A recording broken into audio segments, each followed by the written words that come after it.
napakarami po ang ating mga pwedeng pasalubong natin dito.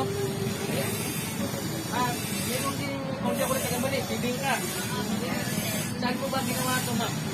Sa ano, ito, isip. Ibig sabihin, saan lugar ito ginawa? Dito lang. Anong barangay? Barangay ba? Hi, sa ating mga suking taga-subaybay, followers, non-followers, suking taga-panood, isang mapagpalang araw po sa atin, ha? Nandito po tayo sa may terminal ng Batulisi, ayan. At andito tayo sa maraming kakanin, ha? Mga pasalubong. Ano bang tawag dito, ma'am? Sinagin po. Sinaging. Ano pong laman yan?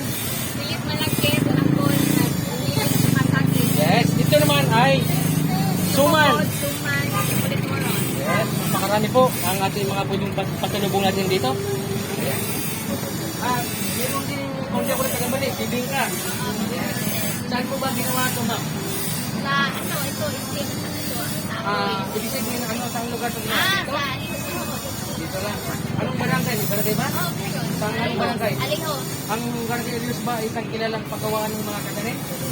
Hindi, hindi. Ano, sir? Bumbado. Oo. Magkakatabi ba sila o magkakahiwalay ng barangay? Hiwalay.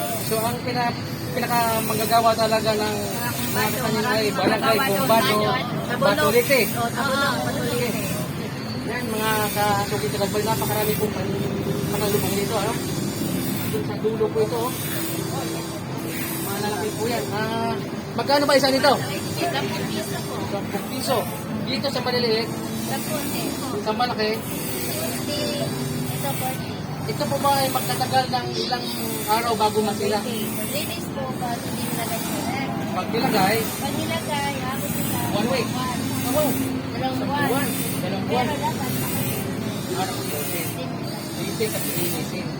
Ayan po sa ating mga taga-subaybay. Ayan, napakaraming pasalubong dito. Hanggang dulo po ito, ano? Ayan. Kaya kung gusto nyong bumili at kayo ay nagawi dito sa may Batulite, kung naghanap nyo ay pasalubong, ayan. Ayan. Ayan po ang mga nagtitinda. Pag dito na pakihan. Ayan. Mga magaganda. May po kayo sa camera, ha? Ikaw, ayan. Sa dulo po.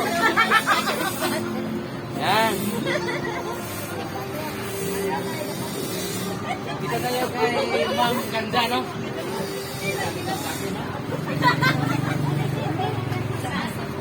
Ano ba pangalan niyo, ma'am? Ang tinda niyo ay tinda at mga suman. Ito naman ay pinaging ang laman, pinaging o saging. saging na may kalakit. Yes. May tickets ba? Magkailan pesos na sir? Ayan po ha, sa lahat pong nagtatanong ng mga pasalubong dito sa may sentro ng Batulite, napakarami po dito pansisiliya, no? May suman, may sinaging ang tawagin, may bibingka, at ito naman, parang isa to rito. Ano bang tawag dito? Kamuting kahoy sir. Kamuting kahoy. Puto. Yes, puto po ito. Kaya, hindi po tayo, ika nga mahirap magpili dahil napakaraming pipiliin kung anong gusto natin pasalubong, ano? Kaya, ito lamang sa may sentro ng Batulite, kung kayo ay mapatungo rito, ito po ang pinakamarami ng mga kakanin. Kaya, ano ba ba yan? Kakanin mo sa Tagalog ko, kakanin. Kaya, dito na kayo, ha? Yan. Sige, salamat po sa inyong pagsubaybay. Maraming po salamat sa inyong panonood. God bless po, mabuhay po tayong lahat. Have a nice day po sa inyong lahat.